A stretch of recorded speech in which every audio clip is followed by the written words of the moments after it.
We have a whole nation of people that can read but don't necessarily understand. And if you want proof for that, just look at any comments on social media about statements that you just read, and if you understood them, just read down what people have to say, and you'll realize how illiterate our culture is. He said that he read history. He read Will Durant's Story of Civilization, a multi-volume history of the world. He read H.G. Wells' Outline of History. He read Herodotus. He read Arnold Toynbee. And there was a brilliant library that he said would have been the envy of colleges and universities that had been donated to the prison. You can see the divine hand in the education of this man.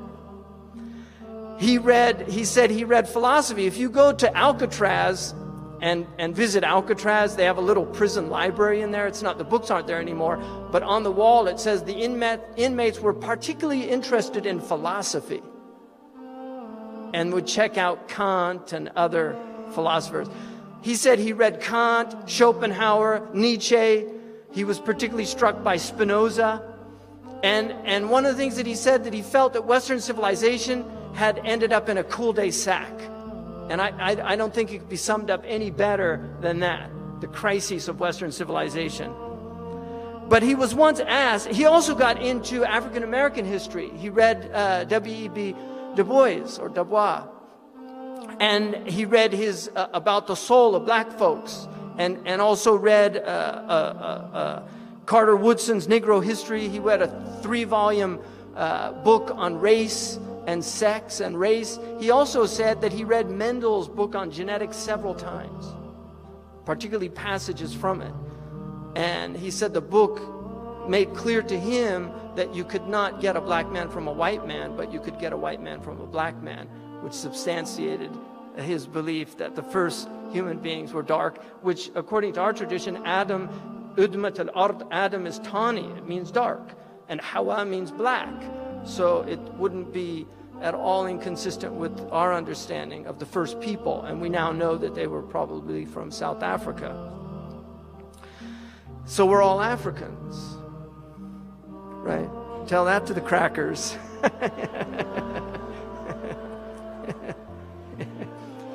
You're a mutation. Melatonin deficiency. Some people say that that's part of the problem with the behavior, is it's just a deficiency. This man was a highly educated man who I would argue that he had a far superior education to many of the PhDs and college graduates. He definitely knew rhetoric. He knew logic. You can clearly see his knowledge of logic is displayed constantly in his argumentation, his pointing out fallacies, logical fallacies. Somebody accused him of being a communist. He said, why would you conclude that? And he said, you spoke at the socialist, at some venue of communists in New York. He said, I spoke at Dr. King's church. Does that make me a follower of Dr. King?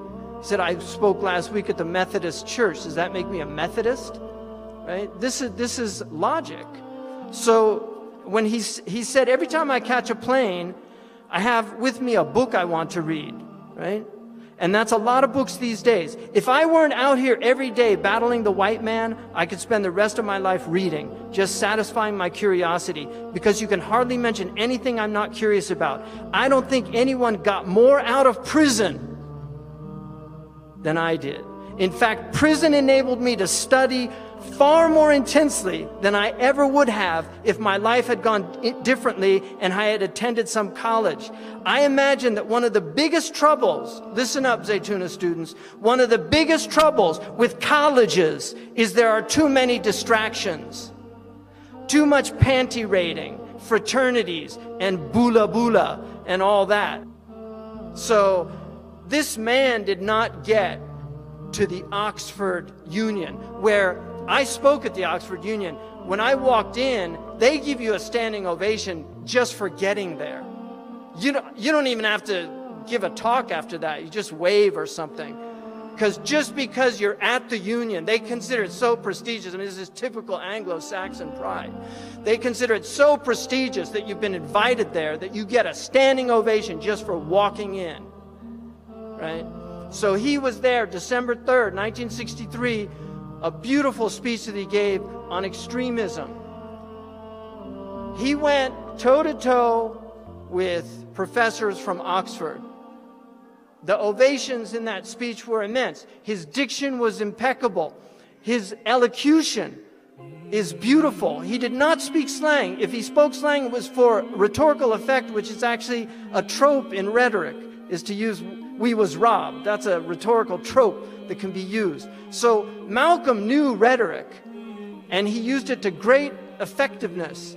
He was an extraordinary orator, but he was an educated mind. And this is what has to be understood.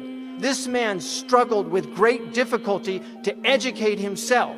And he spent years, he would read till 3 in the morning in prison. He would read with the light of the hall.